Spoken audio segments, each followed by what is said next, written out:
This is KGW News at 11. And thanks for joining us tonight at 11. I'm John Adams. The United States House has passed a massive aid package that would send tens of billions of dollars to Ukraine and Israel. Our Ashley Grahams has been analyzing this legislation. And Ashley, what can you tell us about it? Well, John, most Oregon representatives voted yes on 3 bills sending aid to 3 American allies. Take a look. On Saturday, the House passed a $95 billion package with aid for Ukraine, Israel, and Taiwan. The bill is passed. Lawmakers settled on over $60 billion in funds for Ukraine, $26 billion for Israel, and over $8 billion in aid for allies in the Indo-Pacific. It's an old military adage, but we would rather send bullets to the conflict overseas than our own boys, our troops. And I think this is an important moment, an important opportunity to make that decision. Some Democrats remain concerned this money could put Israel on the offense, endangering Palestinian civilians in Gaza. Congressman Earl Blumenauer was the only Oregon representative to vote no. While Democrat Suzanne Bonamici voted yes on the Israel aid bill, she added in a statement that she would have preferred to vote for a bill that included only defensive and humanitarian aid. Oregon Representative Lori Chavez-DeRemer, a Republican, voted yes on all 3 bills, saying it's disappointing that supporting our Democratic allies has become a contentious issue. It is not a perfect piece of legislation. We're not ensured that in a time of divided government and in a time where there are lots of different opinions. But there is no question whatsoever that the House has made many strong improvements to the Senate bill. The bills now head to the Senate. A vote is scheduled for Tuesday. Well, we also caught up with 2 candidates running for Congressional District 3. Earl Blumenauer currently holds that position, but he will not run for another term. Here's what a Democrat and a Republican had to say about the bill sending $60 billion to Ukraine. When it comes to Ukraine, right, is we don't want Russia to win the war. We don't particularly want to be involved, but it's important that we're helping Ukraine out so that Ukraine has a chance to keep the Russians at bay and not to spread territory. I would have voted against that bill. War is a horrible, horrible thing, and it's really too bad that Russia had to resort to this, but it's really also too bad that the United States in particular pushed Russia into acting. Well, again, these 3 bills will head to the Senate for a vote on Tuesday, and they're expected to be packaged together. The Senate would have to pass the entire package before it lands on President Biden's desk. John? All right, Ashley, thank you.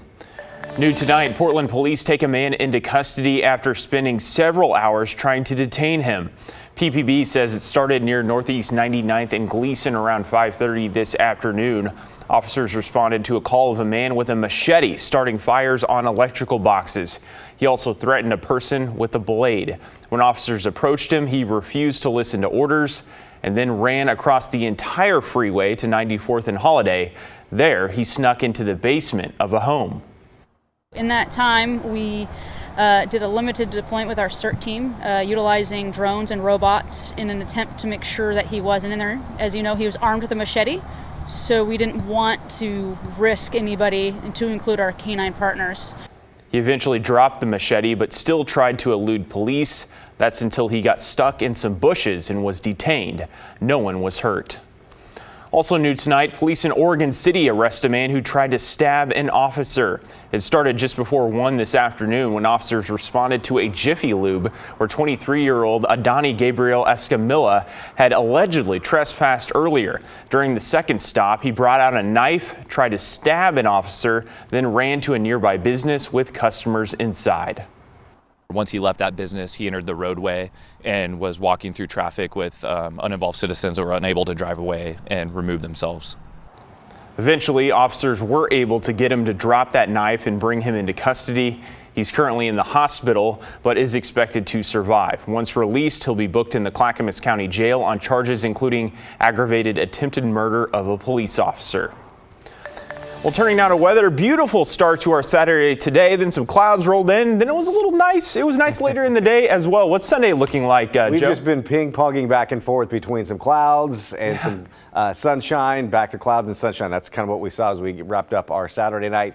Tomorrow morning, there is a weak disturbance that's going to be brushing on by, bringing in a little bit of some light showers at times, but that is about it. The timing on those light showers late morning, early part of the afternoon. But for the most part, we are going to be looking at dry conditions heading into Sunday and a lot more sunshine as well.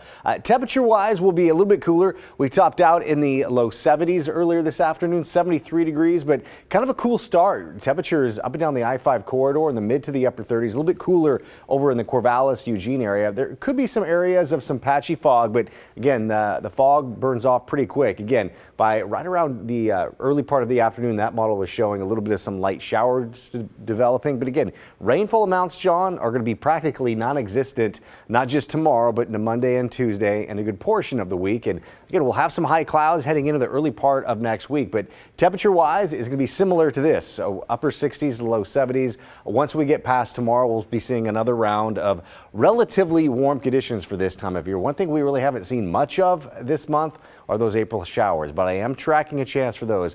I'll let you know when that moves into the forecast coming up in a few minutes. All right, Joe, thank you. We'll see you in a little bit.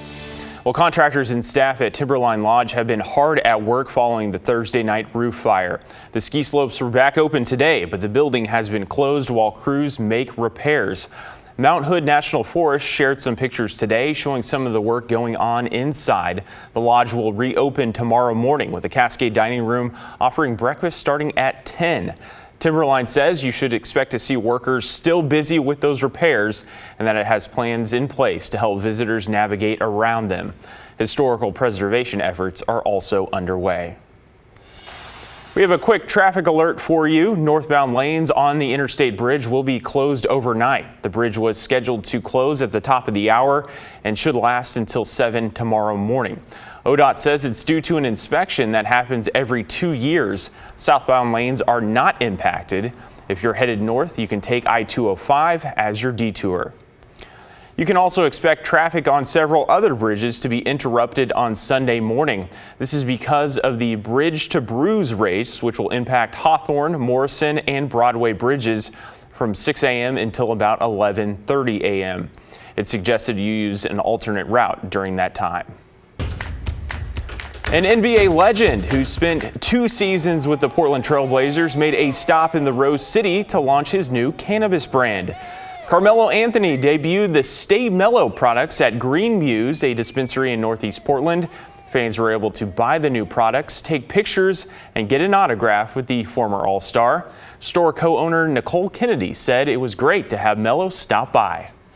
Having Carmelo Anthony come down, it's just been awesome. Seeing Mello, meeting him, he's a real down-to-earth guy. It's great that he came to check out the drop for his strain and to meet the fans. It's been awesome. A launch event for Stay Mellow was also held this evening in Northwest Portland.